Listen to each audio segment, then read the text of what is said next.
បាទជំរាបសួរបងប្អូនទាំងអស់គ្នាសម្រាប់បងប្អូនដែលតែងតែសួររកទីលស៊ូពែកម្រិត 300 EC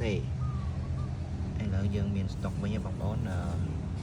ទីនេះជាផ្នែកត្រាំលាងគ្រាប់ឲ្យភ្លឺហើយយើងអាចប្រើសម្រាប់បន្ទុំស្រូវក្នុងករណីចាំបាច់ករណីទឹកលិចអីឬក៏បងប្អូនត្រូវការច្រូតឲ្យបានមុនថ្ងៃកំណត់ដោយសារការស្ទះវាខ្លះបដូរភ្លៀងជួយអញ្ចឹងទៅយើងចង់ឲ្យទុំមុនការកំណត់យើងអាចប្រើទីលស៊ូពែនេះបានកម្រិត 300 EC មានសារធាតុ2 Difenoconazole ជាមួយនឹង Propiconazole អញ្ចឹងក្រោយបាញ់ឲ្យគ្រាប់ស្រូវរបស់យើងភ្លឺហើយនឹងឆាប់ទុំបាទអញ្ចឹងសម្រាប់បងប្អូនដែលមានតម្រូវការអាចទាក់ទងបានអីវ៉ាន់យើងមានក្នុងស្តុកវិញហើយបាទអាចទាក់ទងបានតាមរយៈលេខទូរស័ព្ទ097 91 94 218បាទអរគុណជម្រាបលា